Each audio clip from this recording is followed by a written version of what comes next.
বৃহস্পতিবার কমলপুর মহকুমা দুর্গাচৌমুহনী ব্লকের অধীন বামনছড়া পঞ্চায়েতের নন্দকিশোর পাড়ায় 1000 মেট্রিক টন ক্ষমতা সম্পন্ন নবনির্মিত চালের গোডাউনের উদ্বোধন হল। ফলক উন্মোচন ও ফিতা কেটে এই চালের গোডাউনের উদ্বোধন করেন রাজ্যের কৃষিমন্ত্রী রতনলাল নাথ। অনুষ্ঠানে উপস্থিত ছিলেন বিধায়িকা স্বপ্না দাসপাল, দুর্গাচৌমুহনী ব্লকের পঞ্চায়েত সমিতির চেয়ারম্যান ভানু প্রতাপ লোধি, জেলা পরিষদের সদস্য সন্তোষ দাস, কৃষি অধিকর্তা শরদিন্দু দাস প্রমুখ।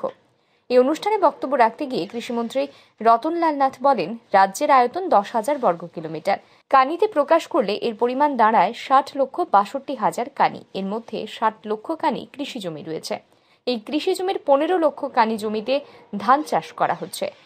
তিনি জানান, অল্প পরিমাণ জমিতে বেশি পরিমাণ ফলনের জন্য কৃষি দপ্তর বিজ্ঞান ভিত্তিক পরিকল্পনা গ্রহণ করেছে। কানির মধ্যে 3 কত ফসল হয়, কিন্তু সমৃদ্ধ ধান হয় না। ধান মাত্র হয় কত? মাত্র 15 লক্ষ কানিতে ধান হয়। জায়গা কতটুকু? 60 লক্ষ কানি। কি ধান হয় কতটুকুতে? 15 লক্ষ কানি। তাহলে 15 লক্ষ কানি জমির পরিমাণ কম এবং ফরেস্ট এরিয়া। সেই জন্য আপনাকে অল্প জমিতে বেশি ফসল কিভাবে হবে, এই জন্য আধুনিক কৃষি বিজ্ঞান, ওই যেমন কৃষি বিজ্ঞান কেন্দ্র আছে, এখানে বিএলডব্লিউ সেন্টার আছে, আমাদের এগ্রিকালচার ডিপার্টমেন্ট আছে, আরো আধুনিক পদ্ধতিতে।